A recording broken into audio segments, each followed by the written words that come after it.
Tonight at 10, another dreaded sight as we head towards spring. Ice jams leave hundreds on edge, wondering if it could be a repeat of last year's flooding. And shots fired in the streets of Omaha. What police say led up to a rolling gun battle up ahead. And it was a beautiful weekend, but that is all about to change. I'll break down our chances for colder temperatures and a chance for rain up ahead in my first alert forecast. On your side, 6 News starts with breaking news. The whole flood of emotions comes through, and it's like, here it's happening again. It's just a scary thought. The thought of more flooding after last spring's devastation is making thousands of people who live along the Platte River anxious. But it's not exactly the same as last year's flood. This time, much of the blame is on ice jams. 10 out of 10 people in Dodge County are on high alert. We brought you live breaking coverage of that flooding and some water rescues last night at 10. It came as a surprise to everyone last night. Those jams are tenuous at best, and with the warm Sunday temps, it could change everything in an instant. And we witnessed the unpredictability firsthand during our Live at 5 newscast tonight. What I want you to take a look at is how far the water has receded from last night. Where I'm standing right now, yesterday, water was rushing across this road. In fact, it even went about 50 yards further up. So that's 6 News' Liliana Pearson. As she started her report a few hours ago, County Road 19 was completely clear. But just 20 minutes later, towards the end of our newscast, our crews saw waters rise yet again. It just shows how unpredictable these ice jams can be. See the water going back over the road? That's why emergency crews want everyone in the area to be prepared to get out in a moment's notice. The big question tonight, live at 10, is the flooding situation worse or better? As we just showed you, the situation in Fremont can be unpredictable. Our Liliana Pearson is on County Road 19 tonight, where we saw that water spilling over. She joins us now live. Liliana, what are you seeing? It has been absolutely wild to see these water level change. I know that you just saw that video. That was actually right here, this water that we're looking at now. Before I was able to completely walk across this road, it was completely dry. Now in some places, it's more than ankle deep. We actually spent all day right here. We've been talking to people coming to see the flooding, people that live in the area, telling us how this flooding is bringing up a lot of anxiety for them.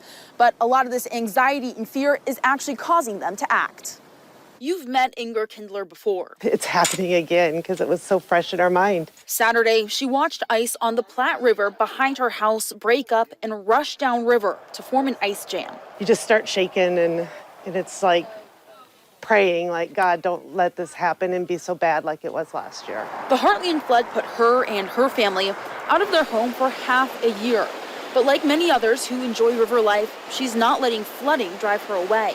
We know we signed up for the floods because obviously our front yard's in the river, but we love it down here and we just trudge through it. That mentality is shared by Albert Nielsen, a riverfront property owner. He and others have formed a group to find solutions to consistent flooding. When that river gets in your blood, you're there. I've been there all my life, kid, and believe me, when that river's in your blood, yeah. Albert and local agencies want to find long-term fixes to problems that pop up every time it floods. The fire department's part of the team, the Dodge County people are part of the team, the roads department, just a group of people that we come out and keep track of the river. And to have a future on the banks of the Platte River, community members are learning how to live alongside a part of nature that is unpredictable. I talked to the Dodge County Sheriff today. He wanted to remind people that ice jams and flooding in this area are seasonable. It does usually happen about every spring, but still, after the Heartland flood, he's encouraging people to have important documents and maybe an overnight bag ready in case the unpredictable happens. On your side in Fremont, Liliana Pearson, 6 News. Something definitely to consider, Liliana. Thanks. County Road 19 is the same spot of the water rescue last night. 2 people had to be pulled out when at least 5 feet of water surrounded their cabin. We're also learning at least 3 firefighters were injured during that rescue. Authorities tell us the first responders had to go to the hospital with injuries after their airboat was slammed into a tree by strong current. The injuries included a dislocated knee and a deep cut on a firefighter's head. The 2 other injuries included a concussion and some bumps and bruises. We're told they're going to be okay. Now, as for the 2 people who were rescued, they too were taken to a hospital. They are also supposed to be okay. We now know tonight that a Red Cross shelter opened in Fremont has closed. They say all residents are able to return home or have found other accommodations. The organization says they had 19 volunteers who jumped into action last night. Those volunteers set up 30 cots and moved 40 blankets, over 100 bottles of water, and 75 snacks to open that shelter. And right now, let's take a live look outside. This is the Missouri River from our First National Bank camera. And it has been a week of roller coaster temperatures. A gorgeous Sunday today. You have winter weather, the Wyoming border closing some of I-80. Now meteorologist Mallory Schnell joined us to fill us in. Good evening, you two. That's right. So today was warm. We saw those temperatures well above average. We're going to see temperatures drop midweek this week down into the 20s. But the good news is it's not lasting very long. High temperatures today made it up into the 50s, well above normal for this time of year. But we still are, of course, as Liliana was reporting live, really monitoring these ice jams up near Dodge and Saunders County there on the Platte River. As of right now, this flood advisory remains in effect through at least Tuesday afternoon. The National Weather Service will continue to monitor. It's hard to predict just when that ice jam will flush away, but once again, we'll continue to have updates over the coming days. Your hour-by-hour forecast showing those clouds sticking around as we head throughout the overnight hours, so temperatures likely just dropping down to the mid-30s. We will see highs tomorrow, likely in the mid to maybe even upper 30s. We can see we do have a chance for some rain showers late tonight into early tomorrow before our front swings through. Once again, that will bring colder temperatures by midweek. I'll have more details on that coming up in my 7-day forecast. Brian. Mallory, thanks. We're also learning tonight that the Army Corps of Engineers has awarded another contract to finish repairs for levees along the Missouri River caused by the monumental flooding from just over a year ago. The award is a $37 million contract. It went to Weston Solutions. The Corps says awarding the contract keeps their team on track for closing the final breach on the levee system before the end of the month. They say closing the breach will reduce the life safety risk to the communities and landowners behind the levee system. All this as the 2020 runoff season nears. And don't forget, if you want to stay up to date on the flooding across the metro, we have a number of resources on our website. Just head over to WOWT.com for more information.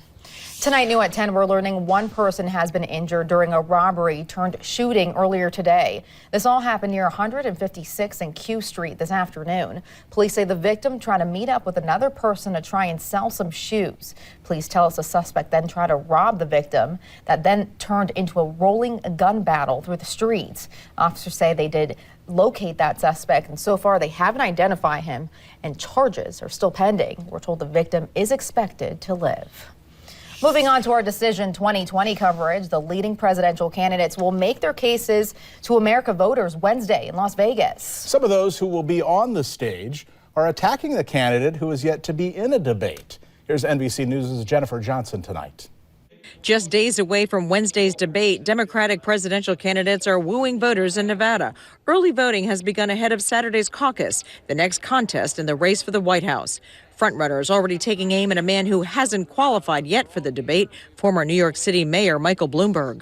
I can't beat him on the airwaves, but I can beat him on the debate stage. Bloomberg now under fire for how he allegedly treated women as he built his business empire. The candidate firing back, tweeting, "I would not be where I am today without the talented women around me. I will always be a champion for women in the workplace." Also under fire from conservatives like Rush Limbaugh, Mayor Pete Buttigieg, who barely lost to Senator Bernie Sanders in the New Hampshire primary. Limbaugh saying America is not ready to elect a gay guy. Buttigieg hitting back. And I'm not going to be lectured on family values from the likes of Rush Limbaugh or anybody who supports Donald J. Trump. Also in Nevada, former frontrunner Joe Biden trying to reinvigorate his campaign. Biden believes he can beat Donald Trump and restore what he calls the soul of the country. It's being eaten away.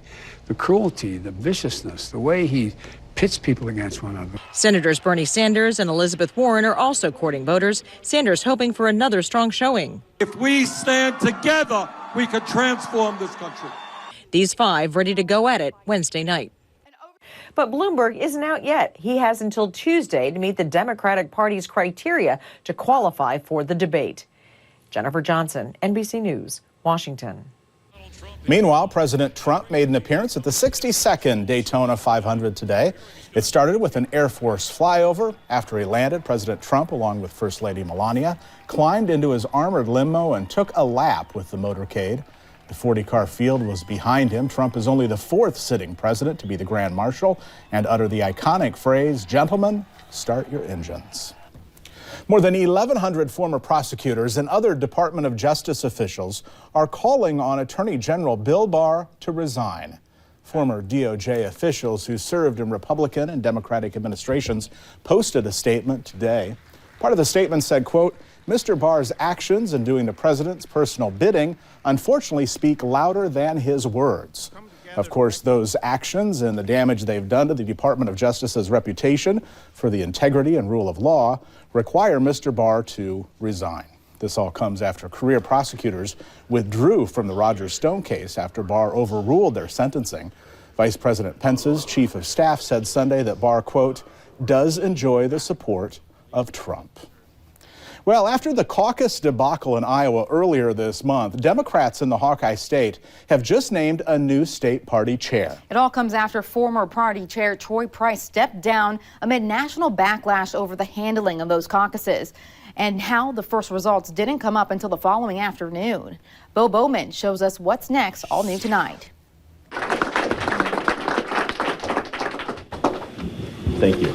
Troy Price received a standing ovation from the State Central Committee Saturday afternoon as he resigned as chairman of the Iowa Democratic Party. And while I may not be holding the gavel any longer, I look forward to fighting right alongside all of you and whoever takes this job next. The SCC voted and elected State Representative Mark Smith as interim chairman. Priority number one is to get out across the state and to talk to everyday Iowans and restore the faith in the Iowa Democratic Party. Smith says his work starts Sunday as the IDP begins the partial recanvass of 143 caucus precincts, as requested by Mayor Pete Buttigieg and Senator Bernie Sanders' campaigns. What we're going to do is we're going to, frankly, look at the evidence before us. And so a lot of that is going to relate to the caucus math worksheets, for example. But IDP Rules Chair Melissa Peterson says the recanvass won't correct any of those worksheets, even if the viability math was done wrong.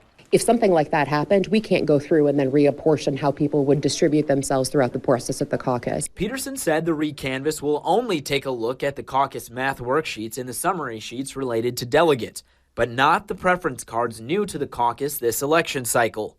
It is possible that some of the calculations would change, again, if they do not presume an assumption about something that happened in that room that would have altered the outcome or interfered with someone's participation. The recanvass is expected to last 2 days. And just as a reminder, a recanvass is not a recount, but a check of the vote count against the paper records. A state of emergency in Mississippi. This after river levels reach a historic high. If you have not evacuated yet, we urge you to do so. How long authorities say dangerous conditions could last. And officials announced new plans to help stop wildfires. At least 6 states affected across the nation. But first, a $1 billion merger between two cell phone giants now has the go-ahead. But is it going to face any more resistance? Find out after the break. You're watching 6 News, live at 10.